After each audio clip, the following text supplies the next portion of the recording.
साथियों नमस्कार।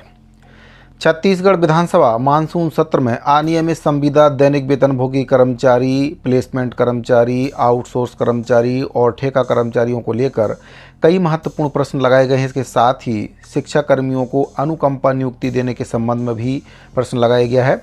कई महत्वपूर्ण प्रश्न कर्मचारियों को लेकर लगाए गए हैं, तो सभी प्रश्नों के बारे में भी आपको बताऊंगा और शासन में बैठे मंत्रियों के द्वारा इसका क्या कुछ जवाब दिया गया है, इसके बारे में भी आपको पूरी जानकारी आज इस वीडियो के माध्यम से दूंगा।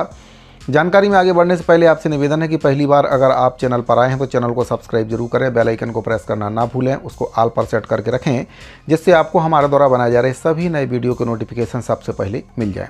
तो एक एक करके सभी प्रश्नों के बारे में आपको बताना चाहता हूँ और उसके उत्तर जो शासन की ओर से दिए गए हैं उसके बारे में भी आपको बताऊँगा क्या कुछ उत्तर दिए गए हैं।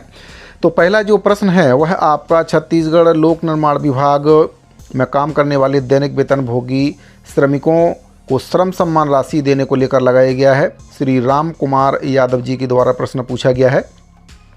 क्या उप मुख्यमंत्री लोक निर्माण महोदय यह बताने की कृपा करेंगे कि छत्तीसगढ़ लोक निर्माण विभाग भवन एवं सड़क में कितने दैनिक वेतनभोगियों को श्रमिक सम्मान राशि दी जा रही है और कितने को नहीं दी जा रही है, विवरण दें।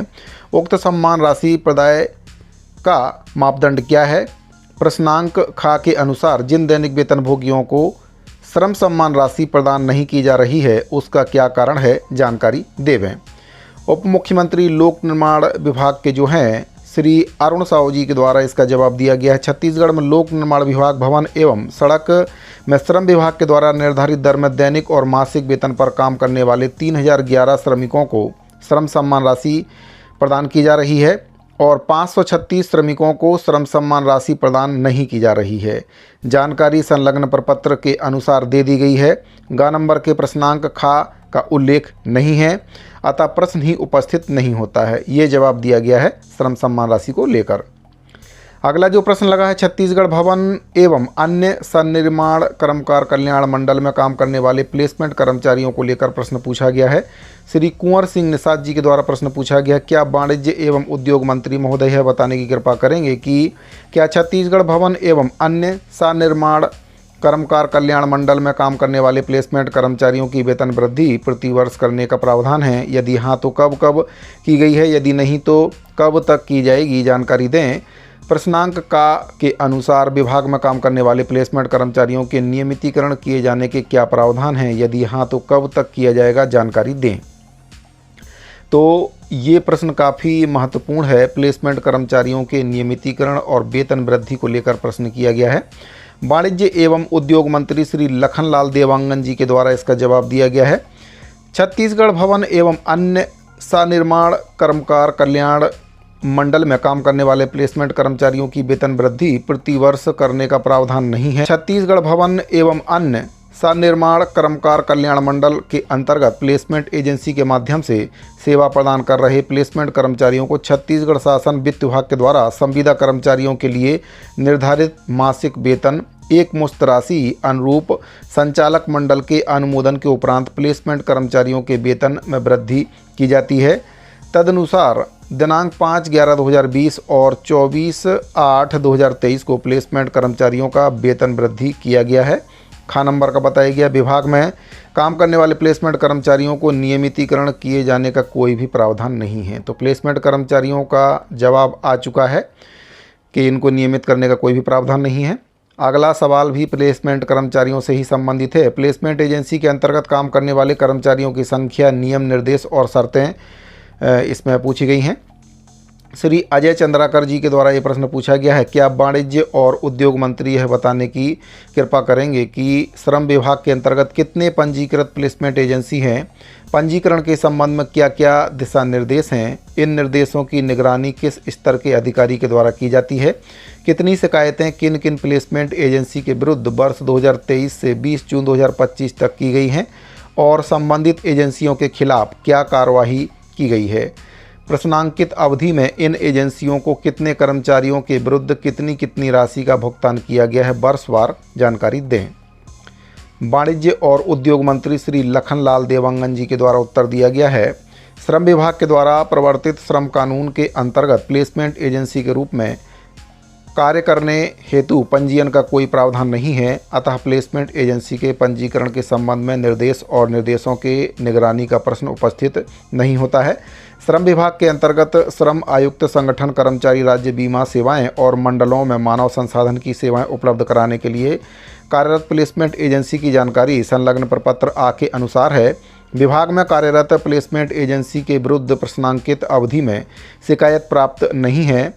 प्रदेश के विभिन्न प्लेसमेंट एजेंसियों के विरुद्ध श्रम कानूनों के उल्लंघन संबंधी श्रम विभाग को वर्ष 2023 से जून 2025 तक प्राप्त शिकायत एवं की गई कार्यवाही की जानकारी संलग्न प्रपत्र बा के अनुसार है। श्रम विभाग के अधीन श्रम आयुक्त संगठन कर्मचारी राज्य बीमा सेवाएं और मंडलों के अंतर्गत कार्यरत प्लेसमेंट एजेंसी के द्वारा वर्ष 2023 से 20 जून 2025 तक उपलब्ध कराए गए मानव संसाधन के विरुद्ध किए गए भुगतान की वर्षवार जानकारी संलग्न प्रपत्र आ के अनुसार है। तो ये जानकारी इसमें दे दी गई है।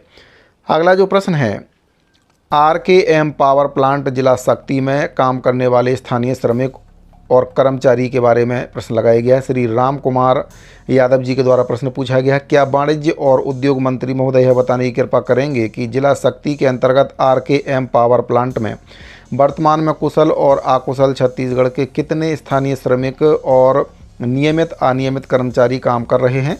नामवार विषयवार विवरण। क्या उक्त पावर प्लांट में छत्तीसगढ़ के स्थानीय कुशल और अकुशल श्रमिकों एवं नियमित अनियमित कर्मचारियों की संख्या का अनुपात छत्तीसगढ़ शासन के नियम के अनुसार है? यदि हाँ तो विवरण देवें और यदि नहीं तो क्यों?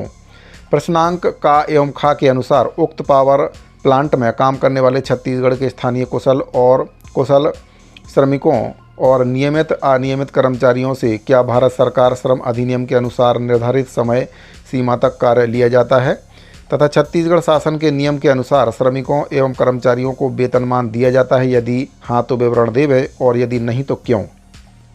श्री लखनलाल देवांगन जी के द्वारा इसका उत्तर दिया गया है। श्रम पदाधिकारी जिला शक्ति से प्राप्त जानकारी के अनुसार RKM power gen private limited में वर्तमान में कुशल और अकुशल नियमित और अनियमित कुल 1726 छत्तीसगढ़ के स्थानीय श्रमिक काम कर रहे हैं। नामवार विस्तृत विवरण जानकारी पुस्तकालय में रखे प्रपत्र आ के अनुसार है।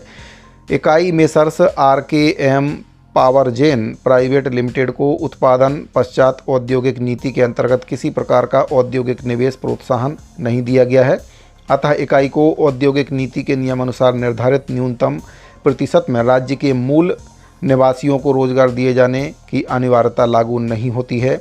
श्रम पदाधिकारी जिला शक्ति से प्राप्त जानकारी के अनुसार RKM power gen private limited में काम करने वाले छत्तीसगढ़ के स्थानीय कुशल और अकुशल श्रमिकों और कर्मचारियों को छत्तीसगढ़ शासन के श्रम अधिनियम के अनुसार निर्धारित समय सीमा तक काम लिया जा रहा है और छत्तीसगढ़ शासन के द्वारा निर्धारित वेतन दर से श्रमिकों और कर्मचारियों को वेतन का भुगतान किया जा रहा है, जो कि निम्नानुसार है। इसमें दैनिक वेतन दर बताई गई है। अकुशल 430, अर्धकुशल 455, कुशल है 485 और उच्च कुशल का जो मानदेय है 515 रुपये इनको दिया जा रहा है।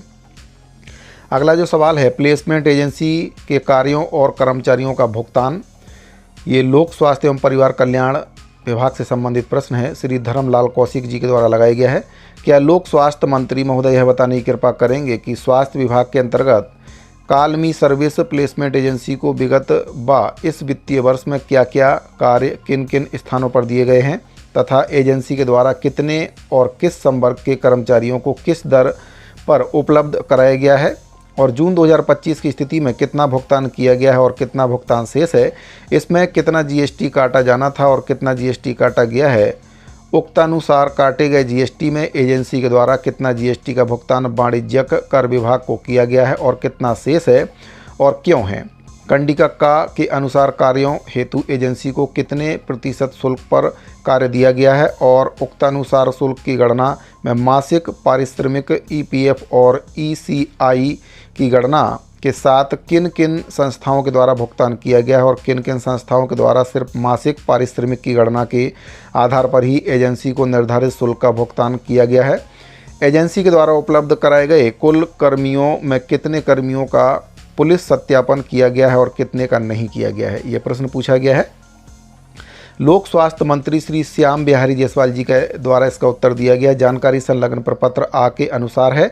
जानकारी संलग्न प्रपत्र बा के अनुसार है और जानकारी संलग्न प्रपत्र सा के अनुसार इनके द्वारा बताया गया है। इसमें जानकारी दे दी गई है, उससे ले लेंगे। अगला जो प्रश्न है वह पूछा गया है आपका राष्ट्रीय स्वास्थ्य मिशन के संविदा कर्मचारियों के वेतन वृद्धि और नियमितीकरण को लेकर यह प्रश्न पूछा गया है। श्री संदीप साहू, श्रीमती विद्यावती सिदार, इनके द्वारा प्रश्न लगाया गया, क्या लोक स्वास्थ्य मंत्री महोदय यह बताने की कृपा करेंगे क्या मानसून सत्र जुलाई 2023 में तत्कालीन मुख्यमंत्री छत्तीसगढ़ शासन के द्वारा छत्तीसगढ़ में काम करने वाले 37,000 संविदा कर्मचारियों के वेतन में 27% की वृद्धि की घोषणा की गई थी, जिसमें राष्ट्रीय स्वास्थ्य मिशन के 16,000 कर्मचारी सम्मिलित थे? यदि हाँ तो इस संबंध में अब तक क्या कार्रवाई की गई है? क्या केंद्र सरकार के द्वारा राष्ट्रीय स्वास्थ्य मिशन के कर्मचारियों के IPHS नॉर्म्स के अनुसार पब्लिक हेल्थ कैडर के लिए निर्देशित किया गया था? यदि हाँ तो इसमें छत्तीसगढ़ राज्य के कर्मचारियों के लिए क्या निर्णय हुआ है? क्या वर्ष 2020 तक तत्कालीन स्वास्थ्य मंत्री के द्वारा राष्ट्रीय स्वास्थ्य मिशन के कर्मचारियों के नियमितीकरण हेतु कमेटी बनाकर रिपोर्ट सौंपी गई थी? यदि हाँ तो उस पर 23/6/2025 तक क्या कार्रवाई हुई है? कृपया जानकारी दें। श्री श्याम बिहारी जायसवाल जी के द्वारा इसका उत्तर दिया गया। माननीय मुख्यमंत्री जी की घोषणा के अनुसार राष्ट्रीय स्वास्थ्य मिशन के संविदा कर्मचारियों को वेतन में 27% वृद्धि किए जाने के लिए राष्ट्रीय स्वास्थ्य मिशन के पत्र दिनांक 14/9/2023 के द्वारा प्रस्ताव प्राप्त हुआ था, जिसके परिप्रेक्ष्य में प्रस्ताव वित्त विभाग को प्रेषित किया गया था। वित्त विभाग के द्वारा सरकार के द्वारा दिए गए दिशा निर्देश के अनुसार ROP की प्रक्रिया वार्षिक कार्य योजना में नियमानुसार शामिल किए जाने का सुझाव दिया गया है। इसके संबंध में विभागीय पत्र दिनांक 31/12/2024 के माध्यम से मिशन संचालक राष्ट्रीय स्वास्थ्य मिशन को अवगत कराया गया है। ख नंबर के प्रश्न का उत्तर दिया गया जी नहीं, शेष प्रश्नांश उपस्थित नहीं होता है। ग नंबर के प्रश्न का उत्तर दिया गया जी हाँ, संविदा कर्मचारियों का नियमितीकरण एक नीतिगत निर्णय है। यानी कि NHM के जो संविदा स्वास्थ्य कर्मचारी हैं उनके नियमितीकरण को लेकर सरकार के द्वारा जो जवाब दिया गया है कि नीतिगत निर्णय है, सरकार इस पर निर्णय ले सकती है, यानी कि भविष्य में सरकार नियमित कर सकती है। लेकिन अभी फ़िलहाल नियमितीकरण की कार्रवाई नहीं हो रही है, लेकिन भविष्य में अगर सरकार चाहे तो नीतिगत निर्णय इस पर ले सकती है। ऐसा नहीं है कि सरकार संविदा कर्मचारियों का नियमितीकरण नहीं करना चाहती है।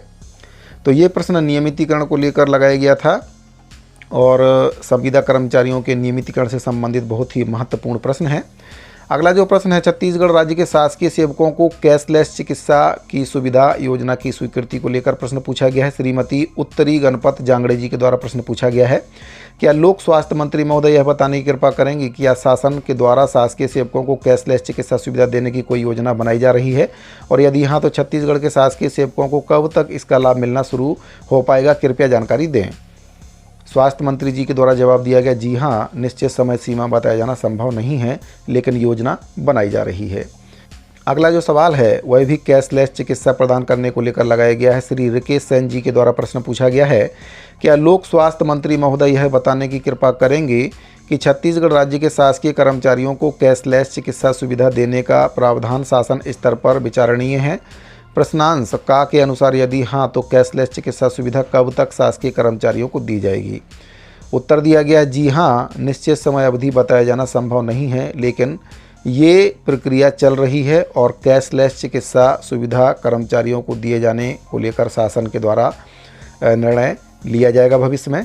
अगला जो प्रश्न है वह आपका प्रदेश के दिवंगत शिक्षाकर्मियों के विज्ञान संकाय में आश्रितों को अनुकंपा नियुक्ति देने को लेकर प्रश्न लगाया गया है। श्री बालेश्वर साहू जी के द्वारा प्रश्न पूछा गया है, क्या उप मुख्यमंत्री गृह महोदय यह बताने की कृपा करेंगे कि क्या राज्य शासन के प्रदेश के दिवंगत शिक्षाकर्मियों के आश्रितों को अनुकंपा नियुक्ति प्रदान करने का निर्णय लिया है? यदि हाँ तो दिवंगत शिक्षाकर्मियों के ऐसे कितने आश्रित हैं जो विज्ञान संकाय में हायर सेकेंडरी उत्तीर्ण हैं और जिन्होंने अपनी शैक्षणिक योग्यता के आधार पर सहायक शिक्षक पंचायत विज्ञान प्रयोगशाला के पद पर अनुकंपा नियुक्ति प्रदान करने के लिए आवेदन किया है, परंतु उन्हें अभी तक नियुक्ति प्रदान नहीं किया गया है? कृपया जानकारी दें। क्या यह भी सच है कि छत्तीसगढ़ पंचायत शिक्षक संवर्ग भर्ती एवं सेवा शर्तें नियम 2012 के अनुसूची 2 के अनुसार सहायक शिक्षक पंचायत विज्ञान प्रयोगशाला में नियुक्ति के लिए हायर सेकेंडरी विज्ञान संकाय में उत्तीर्ण शैक्षणिक योग्यता निर्धारित है? कृपया जानकारी दें। प्रश्नांक का, खा और गा के आधार पर क्या शासन ऐसे आश्रितों को सहायक शिक्षक पंचायत विज्ञान प्रयोगशाला के पद पर अनुकंपा नियुक्ति देने पर विचार करेगी? यदि हाँ तो इस संबंध में कब तक आदेश जारी कर दिया जाएगा, जानकारी दें। उप मुख्यमंत्री श्री विजय शर्मा जी के द्वारा इसका जवाब दिया गया, जी हाँ, दिवंगत शिक्षा कर्मियों के एक आश्रित हैं जो विज्ञान संकाय में हायर सेकेंडरी उत्तीर्ण हैं और उन्होंने अपनी शैक्षणिक योग्यता के आधार पर सहायक शिक्षक पंचायत विज्ञान के पद पर अनुकंपा नियुक्ति प्रदान करने के लिए आवेदन किया है। लेकिन छत्तीसगढ़ शिक्षक पंचायत संवर्ग सेवा की सामान्य शर्तें नियम 2018 के नियम 7 के अनुसार अनुकंपा नियुक्ति के लिए अपात्र होने के कारण नियुक्ति प्रदान नहीं किया गया है। और ग नंबर के प्रश्न का उत्तर बताया गया, जी नहीं, छत्तीसगढ़ पंचायत शिक्षक संवर्ग भर्ती एवं सेवा शर्तें नियम 2012 की अनुसूची 2 के अनुसार सहायक शिक्षक पंचायत विज्ञान प्रयोगशाला में नियुक्ति के लिए शैक्षणिक योग्यता न्यूनतम 50% अंकों के साथ विज्ञान विषय में उच्च माध्यमिक अथवा इसके समकक्ष तथा प्रारंभिक शिक्षा विज्ञान में 2 वर्ष की डिप्लोमा, चाहे इसे कोई भी नाम दिया गया हो, निर्धारित था। उक्त नियम 2012 छत्तीसगढ़ शिक्षक पंचायत संवर्ग सेवा की सामान्य शर्तें नियम 2018 लागू होने के फलस्वरूप वर्तमान में प्रभावशील नहीं है। घ नंबर के प्रश्न का उत्तर बताया गया, जी नहीं, शेष प्रश्न उद्भूत ही नहीं होता है। तो अनुकंपा नियुक्ति को लेकर ये प्रश्न लगाया गया था, जिसका जवाब दे दिया गया है।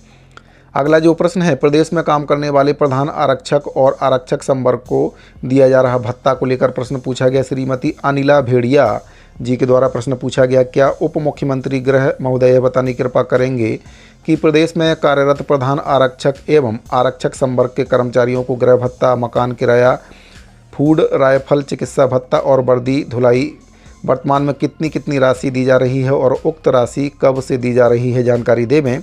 वर्तमान में दी जा रही भत्ता राशि की वृद्धि नवीनीकरण किए जाने के लिए क्या कार्रवाई किया जा रहा है और कब तक वृद्धि कर दी जाएगी। श्री विजय शर्मा जी के द्वारा इसका उत्तर दिया गया, प्रदेश में काम करने वाले प्रधान आरक्षक और आरक्षक संवर्ग के कर्मचारियों को गृह भाड़ा भत्ता, मकान किराया, फूड, राइफल, चिकित्सा भत्ता और वर्दी धुलाई भत्ता वर्तमान में देय तिथि और राशि की जानकारी संलग्न प्रपत्र के अनुसार है। ख नंबर के प्रश्न का उत्तर बताया गया है, छत्तीसगढ़ पुलिस में कार्यरत अराजपत्रित अधिकारियों कर्मचारियों के वेतन और भत्तों की समीक्षा एवं पुनरीक्षण हेतु शासन के आदेश क्रमांक F2/6/2024 नया रायपुर दिनांक 21/2/2025 के द्वारा अति पुलिस महानिदेशक कल्याण की अध्यक्षता में समिति का गठन किया गया है। अगला जो सवाल लगाया गया है, प्रदेश में काम करने वाले पंचायत सचिवों के नियमितीकरण को लेकर सवाल लगाया गया है और ये सवाल काफ़ी महत्वपूर्ण है क्योंकि भाजपा सरकार के घोषणा पत्र में भी इसको शामिल किया गया है। श्रीमती सावित्री मनोज मंडावी जी के द्वारा प्रश्न पूछा गया है, क्या उप मुख्यमंत्री गृह महोदय यह बताने की कृपा करेंगे कि क्या प्रदेश में काम करने वाले पंचायत सचिवों का शासकीयकरण सेवा में नियमितीकरण करने का वादा किया गया था? यदि हाँ, तो क्या आने वाले समय में सचिवों का शासकीयकरण सेवा में नियमितीकरण किया जाएगा? यदि हाँ, तो कब तक, स्पष्ट करें।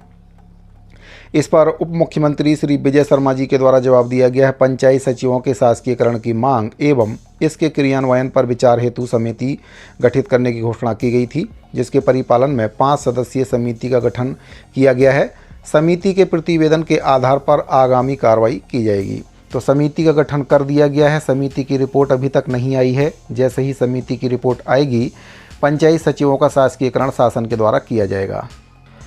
तो साथियों, ये कुछ सवाल छत्तीसगढ़ के अनियमित संविदा, दैनिक वेतनभोगी कर्मचारी और पुलिस कर्मियों के साथ शिक्षा कर्मियों को अनुकंपा नियुक्ति देने को लेकर लगाए गए थे, जिसका जवाब शासन की ओर से दे दिया गया है। तो विधानसभा सत्र की कार्रवाई से संबंधित ये बहुत ही महत्वपूर्ण जानकारी मिल रही थी। उम्मीद करता हूँ कि दी गई जानकारी आपको पसंद आई होगी। अगर आपको जानकारी अच्छी लगी हो तो अपने दूसरे साथियों को इसको शेयर जरूर करें। इस वीडियो फिलहाल इतना ही, मिलते हैं अगली वीडियो में। अभी के लिए दीजिए इजाज़त। धन्यवाद।